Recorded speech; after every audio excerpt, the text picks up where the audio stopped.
Hey man, how you doing? It's Rashawn the Doodad coming to you with the Deadrong podcast.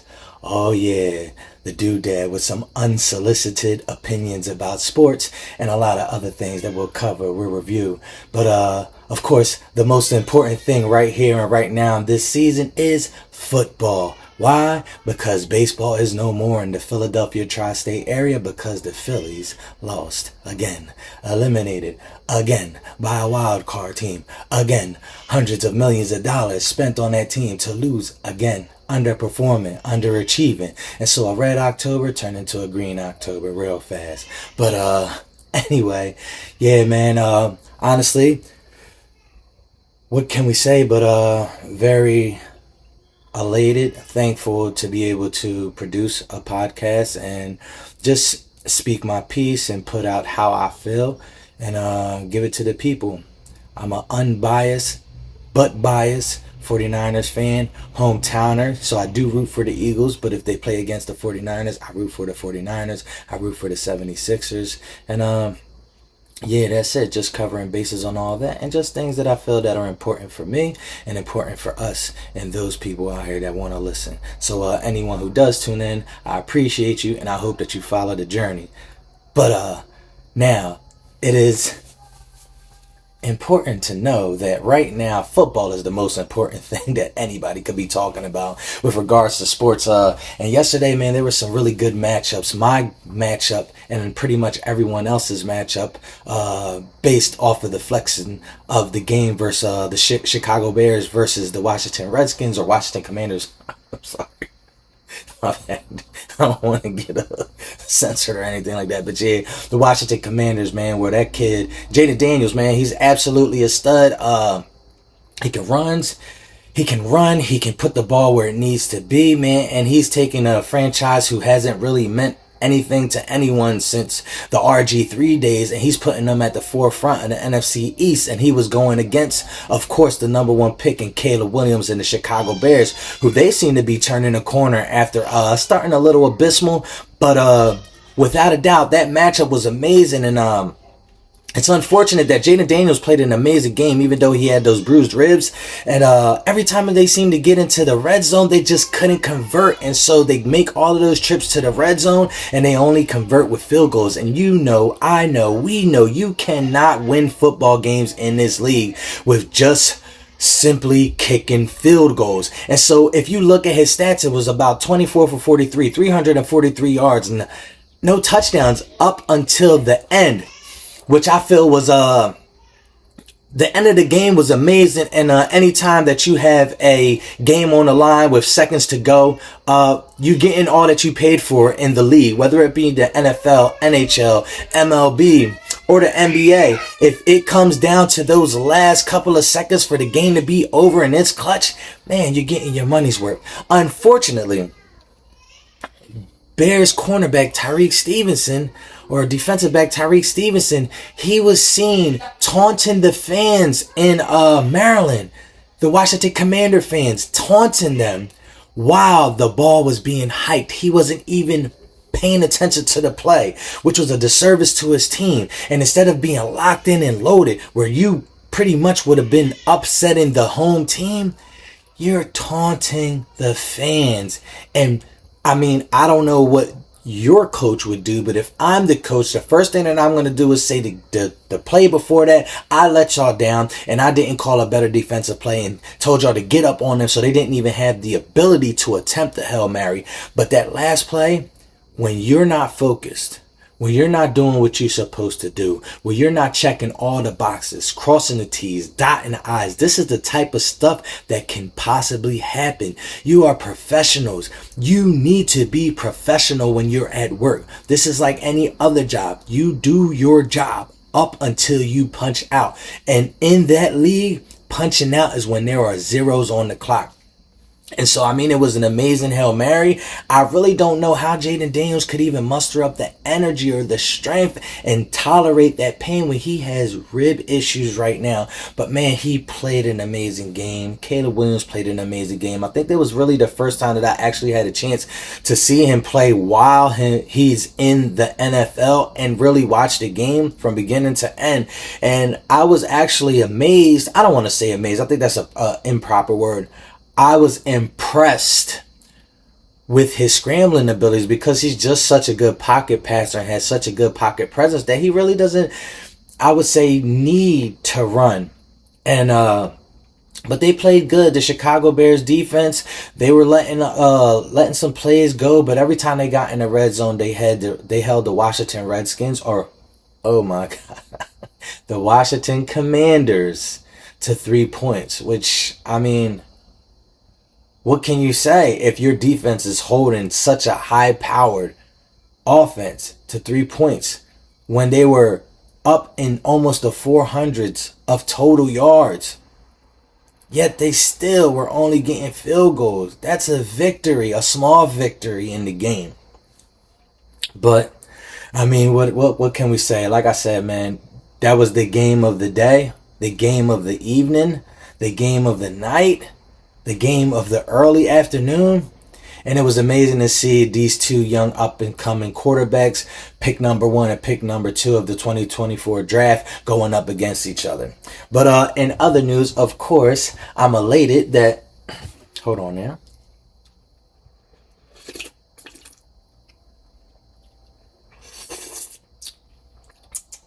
The 49ers beat the Cowboys. Even though we did everything in our powers to lose. Man, when I say I'm looking at Brock Purdy, and Brock Purdy, man, is a story. It's almost like a Rocky Balboa story, man. It's amazing. It's something that is one day I hope they make a movie out of. The last pick of the draft, and then, you know, being a third string quarterback, and then because of injuries coming into a role and excelling in a role and taking your team to the NFC Championship, and barring an injury, kind of a freakish injury in the beginning of that game, possibly going to back-to-back Super Bowls. And Brock has been rock solid for the San Francisco 49ers, and I just haven't seen that this year. He has been even kill. He has been the person who just safely takes care of the ball, manages the game, does what he needs to do, not what you think he has to do. And he's been successful. He has one of the highest passer ratings. He has one of the best passer ratings in the history of the NFL in the amount of starts that he has had. But I haven't seen that this year. I really haven't seen him being decisive. I see him, instead of throwing the ball to where people are going to be, and as they say, throwing people open, he's been throwing it behind, and it's happened, and it's almost been habitual this year, and to the detriment of the team, because there's a lot of games. Well, I don't want to say a lot of games. There's at least 2 games, the games to the Rams and the games to the Cardinals, where I feel that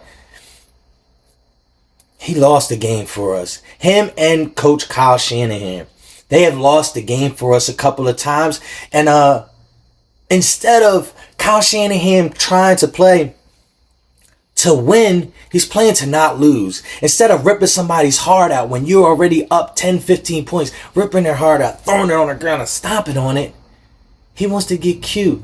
And, you know, 49ers, that's my squad. Been my squad since I was a young boy, 1993, 1992, fighting in the recess yards against the Cowboys fans back at Paul V. Fly Elementary School.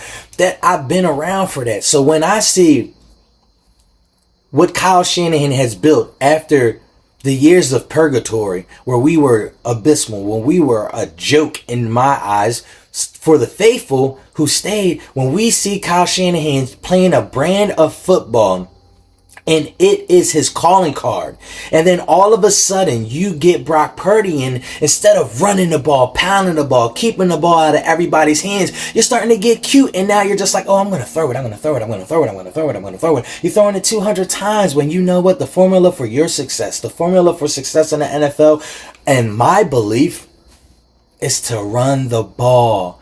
Pound the ball, run it down somebody's throat. And then when they bring those safeties up, play action pass over the top.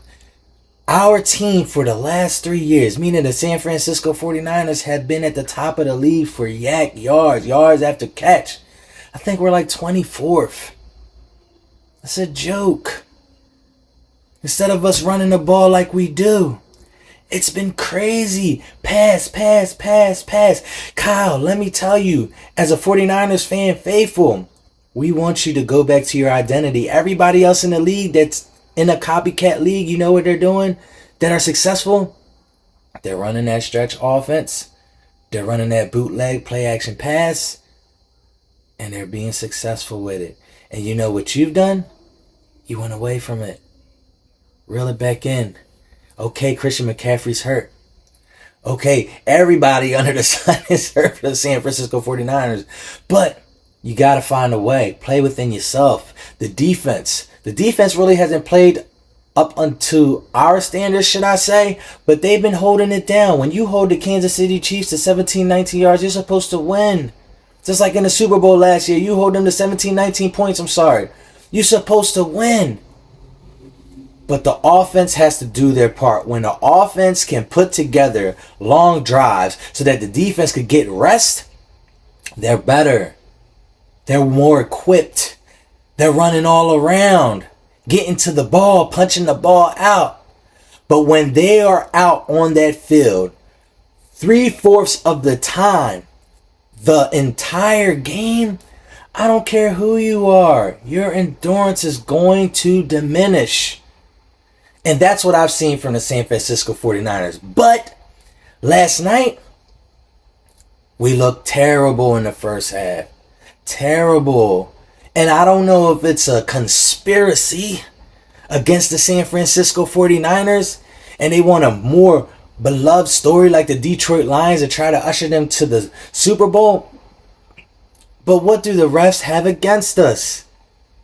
What do the refs have against us? We have had some terrible calls against us all year long. Over and over and over. What do they have against us? So that with poor play, with bad drops, with Brock Purdy throwing bad passes, it's been a recipe for disaster. But last night, they came out, that second half, third quarter, and Brock lit it up. We actually ran the ball. And that running back, Chris Gruendo, I believe his name is, man, he's so fast. They said he runs like a 4.2, 4.3 track star in high school and in college. Long jump champion.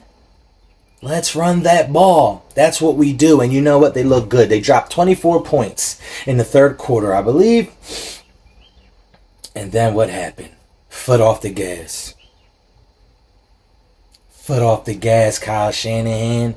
Put them to bed. Rip their hearts out. Throw it on the ground and stomp on it. That's what you do. Don't get cute.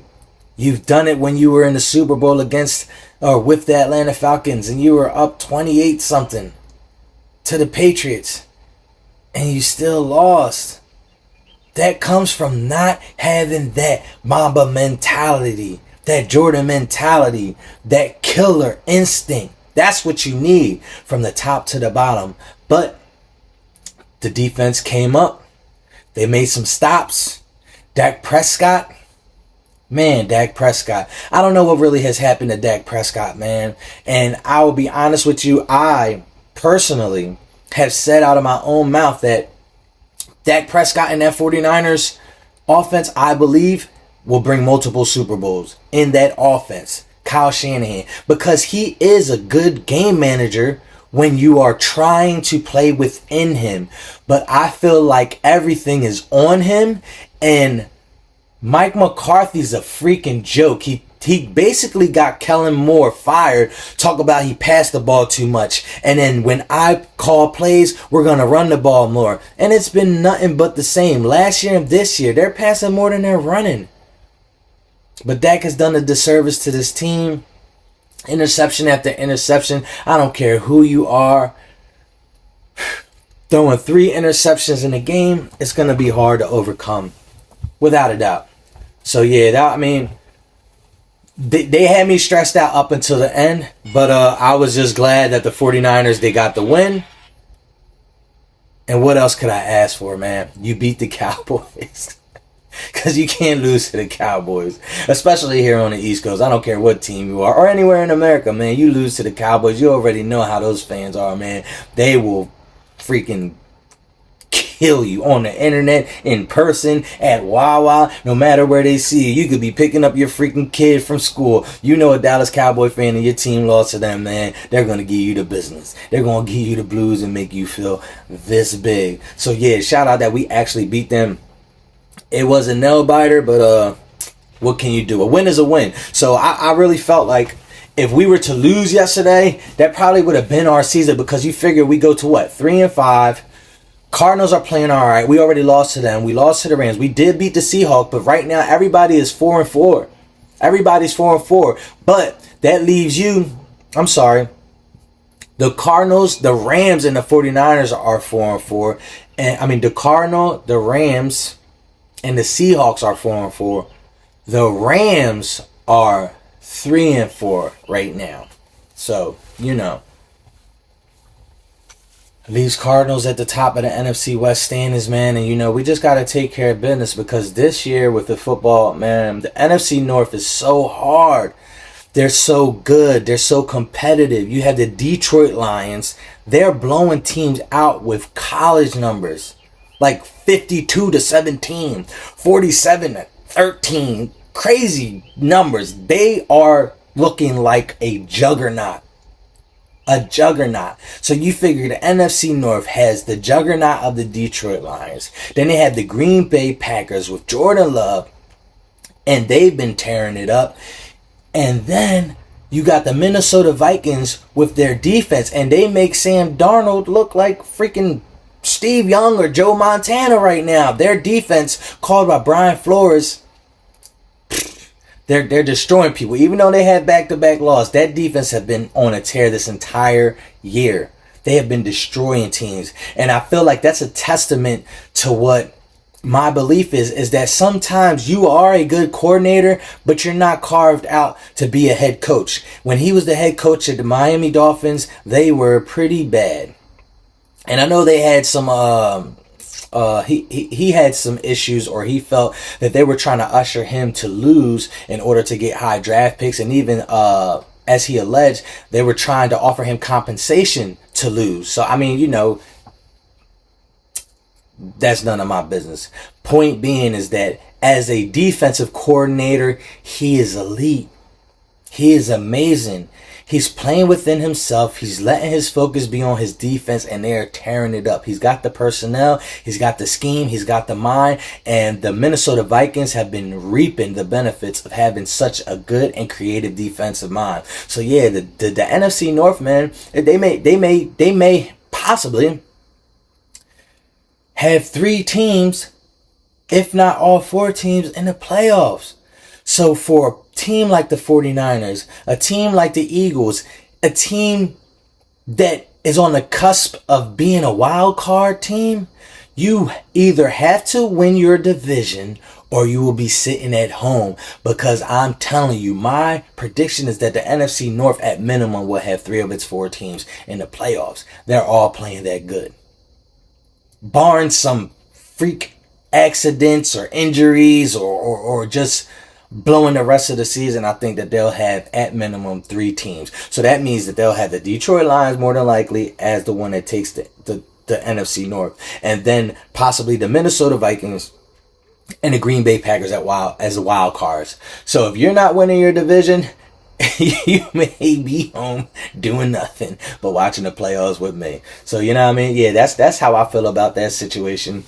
Another good game yesterday, which helped out the 49ers, was the Buffalo Bills versus the Seattle Seahawks. And man, the Buffalo Bills, as the rich get richer, man. They got Amari Cooper last week, and he looks good, man. And it looks good to have Josh Allen have more weapons, and people that have bought into his style of play and the system that they call the plays within.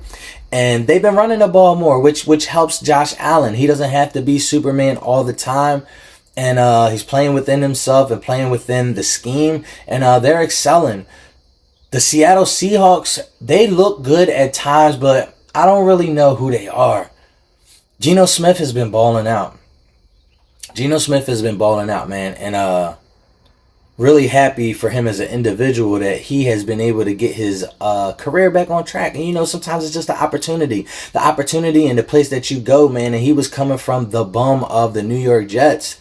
And they seem to derail almost everybody's career, you know. But the 12 isn't the same. The 12th man is not the same in Seattle. Maybe it's because they're not winning as much as they were. But they're just not the same. And I remember when they had Russell Wilson in them years and when they went back-to-back Super Bowls, man, I couldn't stand going against them. I couldn't stand going against Russell Wilson. That was prime Russell Wilson. And that's when they had the Legion of Boom, the Sherman and everybody, man. They were unstoppable. And outside of this stupid call to throw a pass play on the 1 yard line instead of handing the ball to beast mode, they would have back-to-back championships, man. But they're not like that anymore. The 12th man is no more. They don't have that same effect. They don't have the same effect that they used to have, man. And I used to see it 2-3 times a year if I had to see them again in the playoff as a 49ers fan. But the 12th man is no more. R.I.P. to the 12th man, the Seattle Seahawks, man. Take a moment of silence for them. But I'm not mad. You know what I mean? I'll tell you who is mad, though. The New York Jets. They won more games through 7 or 8 games last year with Zach Wilson than they did with Aaron Rodgers. Think about that. Aaron Rodgers has less wins through 8 games than Zach Wilson did last year. Pretty pathetic, man. And in my opinion, prime Aaron Rodgers, was probably top 3 quarterbacks of all time when it comes to skill set. Just 100% skill set. But he just isn't that anymore, man. He just isn't that anymore. And the fact that the rumblings have said that he had Robert Saleh fired, then Nathaniel Hackett not calling the plays anymore. He's ruining that franchise. And again, less wins than Zach Wilson. I won't be losing sleep over it though, man. Yeah, man. So football. What can you say? What can you say, man? The Chiefs are still doing Chiefs things. I thought they were gonna lose against the Raiders yesterday, but I can't stand them. I can't stand the Chiefs. I mean, I guess I speak for everyone that isn't a Chiefs fan that you can't stand them. Even when they're having down years, they're winning Super Bowls. They had a terrible year last year and won the Super Bowl. They have terrible play from Patrick Mahomes this year and they're undefeated. Makes me want to cry. 49ers were up 10 points in 2 Super Bowls going into the 4th quarter. We still lost to them.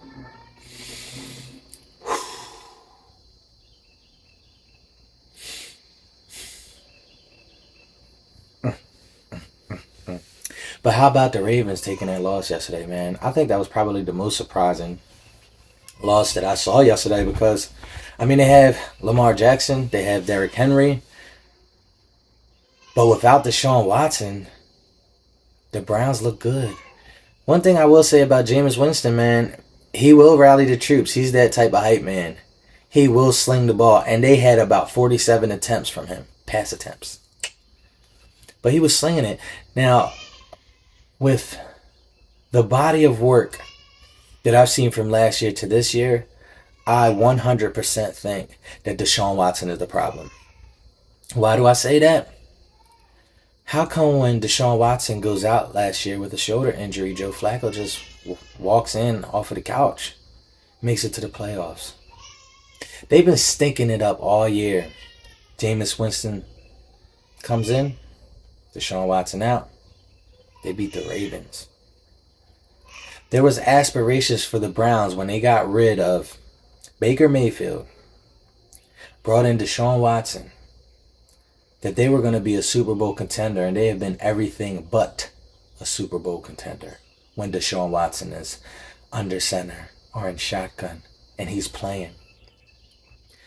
You know, I never want to see anybody that's an athlete go down, but I don't know, maybe he's just not who he is. And it may be because he has these distractions and the allegations against him. So, you know, everyone's human, but he's just not paying on all that guaranteed money. Look at Baker Mayfield. How's he doing? And although they lost to the Atlanta Falcons yesterday, Baker been balling. He had a couple bonehead interceptions that cost him a game. But other than that, he's been balling. Team-friendly deal. What was it? Like $35 million per year? $37 million per year? Team-friendly. Keep your weapons. Chris Godwin, Mike Evans. Bring in the defense. Todd Bowles calls it pretty good. Yeah, I don't know, man, but yeah, definitely the Browns beating the Ravens were the biggest upset to me, man. And shout out to them, shout out to the Browns, shout out to Jameis Winston getting the opportunity. What was his quote? You only get one shot. Do not miss your chance to blow. He was quoting Eminem. So yeah, respectably, shout out to Jameis Winston, man. He's balling better than Deshaun Watson. Maybe they can help, they can help one another. Maybe they had their franchise QB in-house already with Jameis Winston. Because, sometimes you just need a change of scenery. A team that believes in you. I don't know. But tonight, we got the New York Giants versus the Pittsburgh Steelers. So Russell Wilson, and I don't know if they're going to be having Tommy Cutlets under center for the New York Giants or Daniel Jones, man. And what a dumpster fire that place is, the New York Giants, man. What a joke of an organization. I really don't know what to say about them, what to think about them. They put their money, they poured their money into Daniel Jones, and then act like they didn't have enough money to pay Saquon Barkley. How'd that pan out for you guys in New York? Brian Dable, how's that look? You got Daniel Jones, who's a joke of a quarterback, getting paid $50 million or so. And you couldn't pay Saquon Barkley, who was your offense, close to $30 million a year. Bring back running backs getting paid. How is it that these guys get so much punishment every single play? They get tackled, 2-3 guys rolling up on them, blasted every single play that they touch the ball, yet and still they're trying to give those guys 14, 12 million, 11 million. You got linemen making more money than that. And I know linemen are important. They are probably one of the most important non-skilled players. But for a running back to just be offered 13, 14 million a year, man, it's a joke. These guys need to be getting paid because they're taking the most punishment. Every single play, they're getting cooked. They're getting destroyed. They're getting hammered. Yet and still, these organizations don't want to pay them. Bring back the running back and pay them their money. That's where I stand. And that's it for football, man. Basketball. As a 76ers fan, what is there to say? Like, seriously, what is there to say? What is there to say that once upon a time, they sold us on the process? Trust the process. Trust the process. Trust the process. Losing on purpose. Trust the process. I got Joel Embiid out of it. Trust the process. I got Ben Simmons out of it. Trust the process.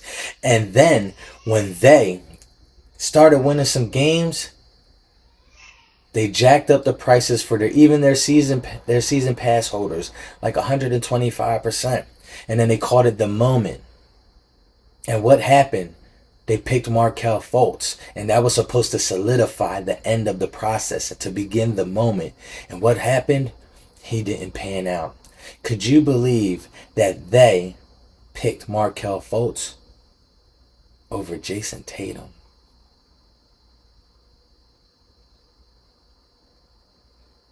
They picked Markelle Fultz over Jason Tatum. The Celtics had the number 1 pick.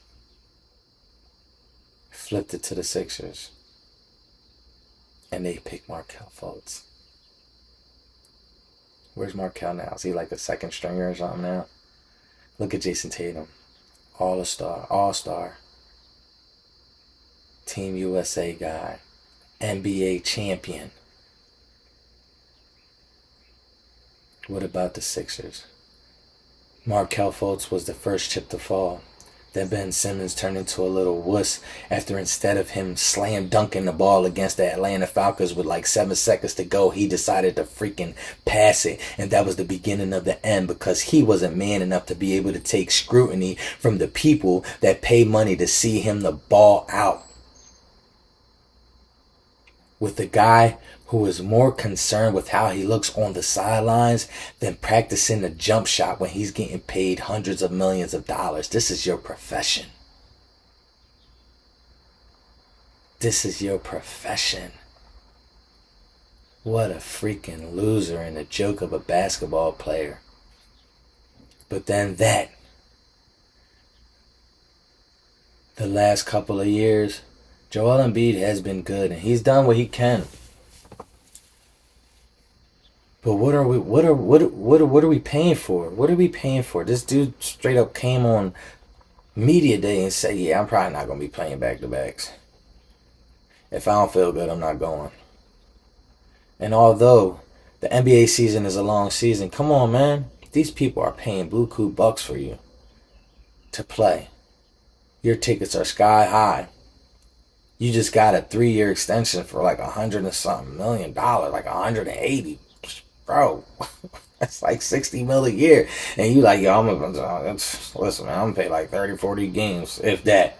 If I could go, I'm gonna go. Not, y'all got it. So anyway, that's what the Sixers has become, man. It's like, it's to make me disinterested. I'm gonna still watch. I'm gonna still root for him.